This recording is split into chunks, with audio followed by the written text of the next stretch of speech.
político sobre la reforma del calendario electoral corresponde hablar con un técnico especializado en derecho electoral que conoce la doctrina jurídica sobre el tema, pero las instituciones desde dentro, porque ha sido alto funcionario tanto en la OMPE como el Jurado Nacional de Elecciones. Estoy hablando sobre Fernando Vélez Moro. Doctor Vélez Moro, muy buenos días, gracias por estar con nosotros. Muy buenos días, Fernando, muy buenos días. Muy buenos días. Quisiéramos que nos explique de la manera más simple posible, porque la gente está un poco confundida, además cansada con tanto debate sobre esto. Quisiera que nos explique qué posibilidades se presentan hoy a los congresistas y qué cambia que haya un calendario u otro, una decisión u otra. Explíquenos, por favor. Sí, muchísimas gracias. En principio, lo que se tiene ahora en el Congreso es la reconsideración para poder aprobar un nuevo texto que permite el adelanto de elecciones al año 2023. Como sabemos, ya el día de ayer se reconsideró la decisión inicial para el 2024 y al haberse reconsiderado, entonces seguimos con el trámite parlamentario y ahora toca decidir con las mismas exigencias de 87 votos en la modificación para el adelanto de elecciones al año 2023. Y se presentan varios escenarios. Han circulado en redes y también por declaraciones de los propios congresistas algunas propuestas de textos sustitutorios que serían sometidos a votación el día de hoy. Va a depender, evidentemente, del acuerdo político que se arribe precisamente a los 87 votos, dependiendo del conjunto de bancadas. Y si no se arriba a los 87 votos y se arriba a los 66, estaríamos ya prestos para convocar, según lo que dice la Constitución, a un referéndum para ratificar la reforma constitucional recién sobre el adelanto de elecciones. La pregunta sería, ¿se encuentra la ciudadanía de acuerdo o no con el adelanto de elecciones? Porque la norma que tenemos en la actualidad precisa que el periodo gubernamental y congresal es hasta el año 2026. Pero si se alcanzaran los 87 votos el día de hoy y luego en una segunda legislatura se volviese a alcanzar el mismo número de votos, ya no habría necesidad de hacer referéndum. Claro, evidentemente. El artículo 206 de la Constitución establece la doble votación de 87 votos como mayoría calificada para aprobar la reforma constitucional. Eso quiere decir que en el supuesto de que este texto, de lo que hemos venido hablando con los congresistas, sea producto de un consenso y se alcance esa votación, ya no tendría por qué nuevamente variar el respaldo a ese texto. Claro. No tendría por qué variar, porque ahora, el día de hoy, según, vienen adelantando algunas bancadas, se aprueba este texto para el 15 de febrero, que inicia la siguiente legislatura, tendría que, en el primer acto, obviamente, ratificarse mediante una votación idéntica. Es decir, febrero, la segunda votación. Y, sin embargo, hay que respetar el plazo de 9 meses para convocar a las elecciones. Si las elecciones fueran en diciembre de este año, primera vuelta, como nos han dicho los dos congresistas que se puede hacer, 9 meses antes de diciembre da abril. Sí, claro. Habría que convocar las elecciones en abril y, en consecuencia, no introducir más cambios después de abril. Una vez que están convocadas, no se pueden hacer cambios a las reglas. Es una regla elemental, además ya indicada por diversas misiones de observación electoral en los años precedentes, en los procesos electorales anteriores, que una vez que se realice la convocatoria no pueda modificarse la legislación electoral, porque de lo contrario los actores políticos, los que participan en el proceso y la propia ciudadanía, tendría que tener la seguridad de cuáles son las reglas que van a regir el proceso electoral. Es más, es una sana costumbre en realidad del Jurado Nacional de Elecciones aprobar cuál es el marco normativo que va a regir el proceso electoral. Y cuando decimos aprobar es señalar cuáles son las normas. No le corresponde aprobar nuevas normas, evidentemente, porque es materia de orden legal y del Congreso de la República modificar la legislación electoral. Siempre se ha realizado hasta la convocatoria de elecciones. Incluso en años anteriores se estableció en la ley orgánica de elecciones que deba ser un año antes, pero eso también está sujeto a modificación. Y supongamos que hoy no se alcance el número de votos que se requiere para obviar el referéndum y se tenga que ir a un referéndum, ¿en cuánto tiempo se convocaría y en cuánto tiempo se realizaría?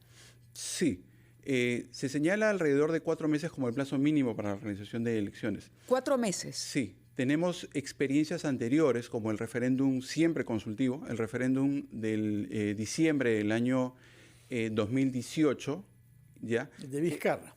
Exactamente, efectivamente, que fueron modificaciones a la Constitución, como la no reelección de congresistas, etcétera, que ganó en la fórmula que se estaba haciendo campaña. Pero lo que quiero señalar es que en ese caso se realizó en un corto periodo de tiempo por el hecho de que ya se contaba con toda la infraestructura. No olvidemos que las elecciones regionales y municipales del 2018 se realizaron el 5 de octubre de ese año. Y la legislación prevé que en los casos en que no se alcance una mayoría del 30%, por ejemplo, para la elección de gobernadores regionales, se vaya a una segunda vuelta.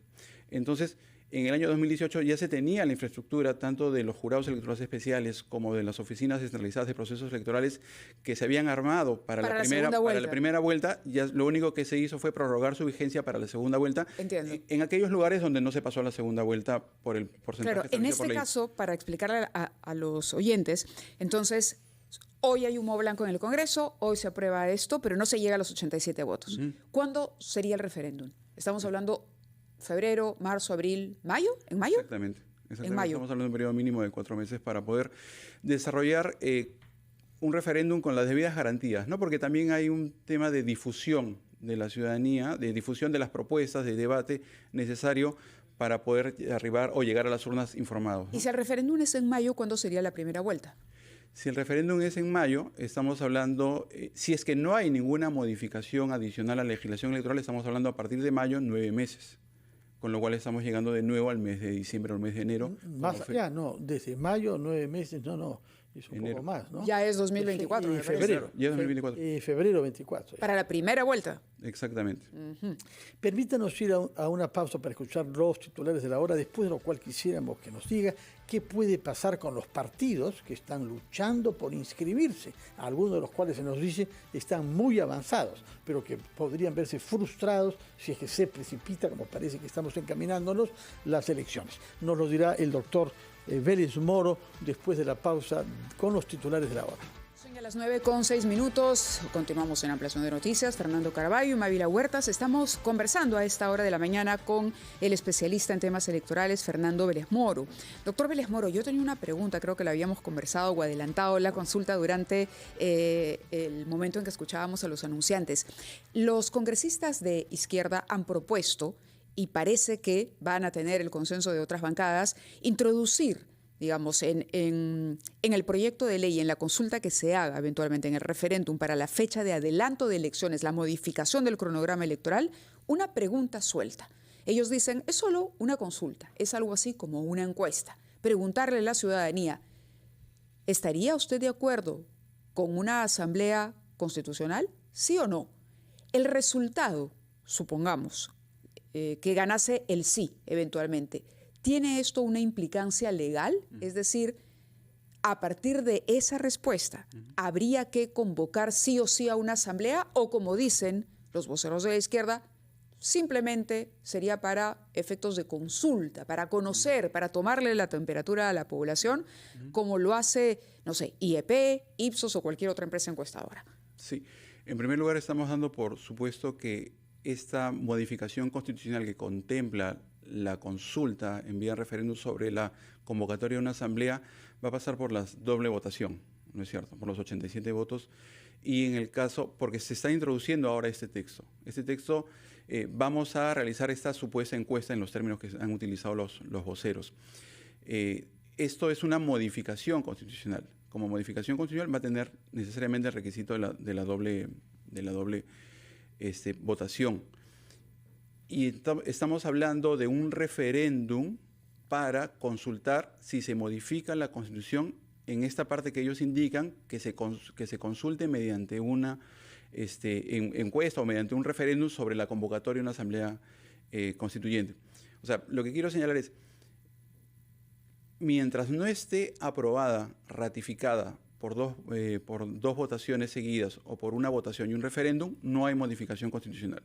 Si la modificación constitucional que están proponiendo incluye una consulta, esa consulta no puede ser incorporada en el referéndum para la modificación constitucional que va a incorporar recién la consulta. Si no, tendría que haber, digamos, si en el caso que no se alcancen los 87 votos en dos votaciones seguidas y se consulta un referéndum, el referéndum no va a poder incorporar esa pregunta. El referéndum va a ser, ¿está de acuerdo con la reforma constitucional planteada? Y que esta reforma constitucional contenga A, B, C y D, es la consulta sobre si se va a convocar una asamblea constituyente, recién va a entrar en vigencia luego de que sea ratificada esta reforma constitucional. No se puede introducir una pregunta suelta. No se puede introducir una pregunta suelta porque los referéndums son ratificatorios para la modificación de normas constitucionales. Entonces, ellos pretenden introducir como una disposición de la Constitución que se realice una consulta, pero como modificación de la Constitución. Por eso decía en un inicio, hasta que no se apruebe por 87 votos en doble votación o por referéndum, ese contenido de la Constitución no ha sido introducido formalmente. O sea, lo que nos está diciendo es que consultar eso en un referendo es violar la Constitución, porque se está pidiendo, oye, ¿quiere usted que nosotros violemos la Constitución y hagamos algo que no está previsto por ella? Exactamente. Dice, no es posible hacer eso. Exactamente, no es posible. O sea, hay un problema entonces con el esquema que se ha elaborado ayer para salir de este entrampamiento electoral en el Congreso. Sí. Es posible que no haya humo blanco si es que este tema viniese a frustrar todo. Sí, porque lo que está señalando los voceros es adelantar la aplicación de esa reforma constitucional que todavía no ha sido aprobada. El referéndum ratificatorio va a permitir aprobar esa modificación constitucional y esa modificación constitucional señala la incorporación de una pregunta para, digamos, encuestar, por así decirlo, aunque el término en realidad no es feliz, si es que se convoca a una asamblea constituyente. Eso recién se va a poder hacer cuando esté efectivamente ratificada esa reforma. Bueno, en todo caso estamos ante un obstáculo constitucional grave, por lo que usted dice, veremos cómo se resuelve en el Congreso a partir de las 11. Otra dificultad que yo veo es el plazo para la inscripción de nuevos partidos. En este momento existen en el registro oficial 12 partidos políticos que pueden participar, pero 15 han pedido hace ya un cierto tiempo el kit electoral para inscribirse y han buscado reunir firmas, han invertido dinero para constituir comités provinciales, etcétera. ¿Qué plazo pueden tener para inscribirse si se adelantan, como parece que es la perspectiva, las elecciones para el mes de diciembre de este año, que al parecer es el objetivo pactado anoche? Sí, en efecto. Lo que tenemos es que la legislación señala que el registro de organizaciones políticas, quien se encarga de inscribir a las nuevas organizaciones políticas, y es donde están realizando el trámite estos partidos que pretenden entrar a la vida política del país, señala que se cierra, digamos, por lo tanto ya no pueden inscribirse nuevos partidos, se cierra el ROP, el Registro de Organizaciones Políticas, el día en que está previsto como la fecha límite para la presentación de las candidaturas. Entonces, tenemos... ¿Es cuándo? Si las elecciones fueran en diciembre, ¿cuándo es que es el límite para presentar candidaturas? En el mes de agosto. O sea, hasta el mes de agosto Sí. pueden hacer todavía trámites estos postulantes partidos para poder participar Sí. en las elecciones. Sí, evidentemente inscribir un partido político en el Perú en las condiciones y en la legislación actual sobre todo es algo que demora alrededor de un año. O sea, no estamos hablando de que me parece que es imposible, de acuerdo por la práctica y por la experiencia, que algún partido político quiera iniciar recién su proceso de inscripción con la compra del kit, con la recolección de firmas. Ciertamente es un número mucho menor que antes, pero sobre todo con la constitución de partidos políticos puedan ahora intentar recién inscribirse como partidos. Estamos hablando de alrededor de 15 partidos que ya han presentado o ya han iniciado su trámite, 15 organizaciones políticas en vías de inscripción que ya han iniciado su trámite, tendrían que culminarlo en el entendido de la fecha que usted me señala, de diciembre del 2023, tendrían que culminarlo satisfactoriamente al mes de agosto. De acuerdo. Bueno, y finalmente hay otra dificultad mayor, que es que algunos partidos, algunas bancadas quieren hacer todavía reformas. Se habla de la reelección, se habla de la bicameralidad, se habla de otras reformas también.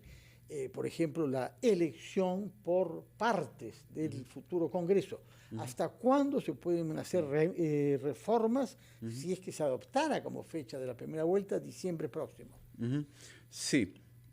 Tanto la legislación nacional como internacional señalan que no pueden modificarse no solamente las normas electorales, sino las normas de las autoridades que van a ser elegidas en el proceso electoral no pueden modificarse después de la convocatoria. Porque pongamos que están pensando, los políticos o las bancadas están pensando en una modificación constitucional del Congreso para implementar una segunda Cámara. La convocatoria que va a realizar el presidente de la República, digamos de manera inmediata, después de que se apruebe la reforma constitucional de adelanto de elecciones, etcétera, va a ser la convocatoria para elegir a presidentes, vicepresidentes y congresistas de la República. No va a ser una convocatoria para elegir a diputados o senadores, en el ejemplo que he colocado. Entonces, por lo tanto, no puede haber modificaciones del término legal, o mejor dicho, de la regulación de los cargos que van a ser sujetos a elección. Muy bien. Muchísimas gracias, doctor, por acompañarnos esta mañana. Nos ha aclarado, pero al mismo tiempo nos ha reabierto algunas preguntas que va a ser importante responder, no solamente en el Congreso, sino a través justamente de las personas que tienen mayor conocimiento sobre estos temas en los próximos días y antes, especialmente de que se lleve a cabo algún tipo de elección o de proceso electoral. Muchas gracias por habernos acompañado esta mañana.